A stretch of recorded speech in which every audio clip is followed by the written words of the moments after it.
Hello and welcome back to my little corner of the internet where I like to talk about some witchy shit, some hell shit, and some political shit. So I hope you guys are doing well, still wearing your masks and stuff, because there's still a pandemic going on. I just wanted to remind people, I saw on the news that there were like thousands of people who support Trump out at a rally, stuck outside together, no social distancing, way after their dear leader had departed. I mean, where's the sense in that? I just don't get it. I don't. It's when all the science and all of the, I would say, common sense, but as we have seen, common sense isn't so common these days. Or at least in some. But it's just, we're gonna need cannabis to get through this shit, right? But it's just, I guess it's my desire to make sense out of everything. When in reality, there's things I can't make sense out of because they don't make sense. But I already did my part. We cast our vote. I personally don't know anybody who is going to vote for Trump. I don't. My whole family, all 7 of us, we're all Democrats. It's just something that I was raised as. Growing up in the San Francisco Bay Area, it's a little bit liberal, especially in the 70s and early 80s.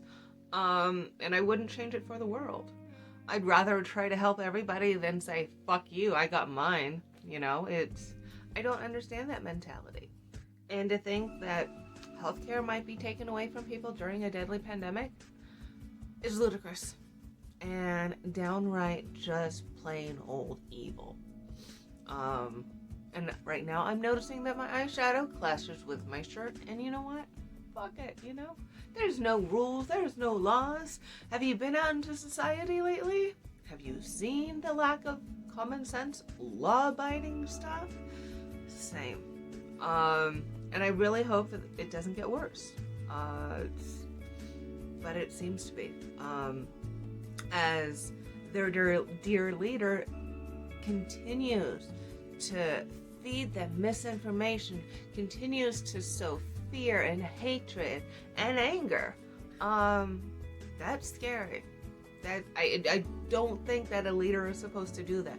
But that's just my opinion, you know. But this morning, excuse me, I'm working with different camera equipment because my little springy spring decided to breaky break. So gonna be working on that. I already took a screwdriver to it and it did not want to stay. So we are working with what we got and MacGyvering everything. We did a lot of that in the military. So this morning when I held in my heart and my head, staying grounded as the important thing to focus on today, because shit's getting weird. Shit's getting real too. I would say it's getting real weird and surreal. Would you agree? So today it's medical issues. Where do I start? You know, I'm just trying to keep everything in line. It's kind of like herding cats sometimes. I don't have my ducks in a row. I have a classroom full of squirrels. Voting. How am I supposed to stay grounded while voting? I know I've already voted, my partner's already voted, but a lot of people haven't, and a lot of people still have to vote in person during a pandemic, and the U.S. Postal Service is deliberately being sabotaged and running behind and has said, we can't guarantee that your item will be there, like your ballot, if you mail it in. What? Income. Yeah, how do I stay grounded when my income doesn't cover everything that we need, like our bills? it's getting into the winter season, and fortunately where we live, they've taken off the like the disconnection and stuff because of the pandemic, because they know people are out of work, because they know that is the compassionate thing to do. So we're gonna catch up on that stuff. But yeah, how am I supposed to stay grounded when it's hard to keep afloat, you know? Work. I have 2 articles that I do every month. They're 700 words. I used to do more than that per day, several times over, and now it's a challenge. I have my outlines done, but it needs to be handed in, or I need to upload it with everything into WordPress and have it done by the end of the week. So I can do it, but I need to stay grounded and focused. Q life.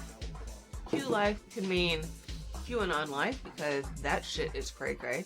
Or it's also quarantine life. I have developed my list of basically what we need to stockpile, because I'm not going to go ahead and grab everything off the shelf, you know? That's how we all ran out of toilet paper, remember? It's just buy a little bit more than you need if you can afford it. Like lots of beans, rice, all of that stuff that is like shelf staple. And then I also have on the list like things that we can use to barter with people. Yeah, this is how my brain works. It's like I think I was made for the Depression or nuclear winter, you know? I got some skills. You want me in your bunker? Family. I have not seen my family in a few years, and I really wanted to see them this year, but it's not gonna happen. And we're also having a full moon. So trying to stay grounded during a full moon, which also falls on Halloween and the time change. So that's a lot of shit happening all at once, right? With like the election, and I wouldn't be surprised if werewolves and zombies started going down the street. Pain. Oh, hell yeah! I'm in pain. Trying to stay grounded through that. I had a cardiology appointment yesterday and spoke with my nurse. Fortunately, I was able to do it over the phone rather than having to go in person, because my caregiver partner had to work, and that means I can't go to appointments. This is why we need the caregiver stipend program to be approved. So I've already started working on that paperwork because it sucks. So when I was speaking with my cardiology nurse, she mentioned a lot of good things. I'm going to have to wear a heart rate monitor for 24 hours. But she did mention POTS. So that's pretty interesting. And I lost my train of thought. If you find it, let me know. My VA C&P, which is happening next month. Yeah, I'm a little bit scared. I'm a little bit nervous. With my nurse with the cardiology. See, this is how my brain works. And it's not even, I wish I could blame it on the cannabis. But I can blame it on my medication, though. Because we were going over my medications, and it came to, like, my Neurontin or gabapentin dose. Yeah. She said 1/3 of my dose would put her out. Meanwhile, I take 3 of them twice a day. And I really don't feel a difference in my pain as much. Or I would hate to know what level of pain I would be in without it. Dogs. How do I stay grounded with dogs that sometimes drive me crazy? I love them. Don't get me wrong. But Mama needs a break sometimes, you know? And then mice. We have a few mice in the house. I've released a few, excuse me, because we have those trap and release humane ones. So it doesn't kill them, it doesn't hurt them, and then I just release them. But we're starting to get a few more, and it's like, just what we need in below freezing temperatures, me to go outside and slip on my ass releasing mice, right? But anywho, for today's divination affirmation, when I held in my head and my heart staying grounded and the importance of it, and how do I go about it? My soul knows best. So your soul can be that little intuition, that voice inside that may pipe up at time to time. Listen to that shit. And if you're new to it, if you don't know, if you can't trust it, if you've been conditioned not to trust your intuition or that voice, might need a little nurturing, might need a little bit of homework. So I'll include down in the description a little bit of an exercise to get to know your intuition and maybe even become friends and hug that little inner voice. So thank you for watching and joining me on this exploration. Continue to stay safe, go vote safely, and remember to like, comment, subscribe, and share this video, and I will see you in my next video. Be nice to each other and yourselves, okay?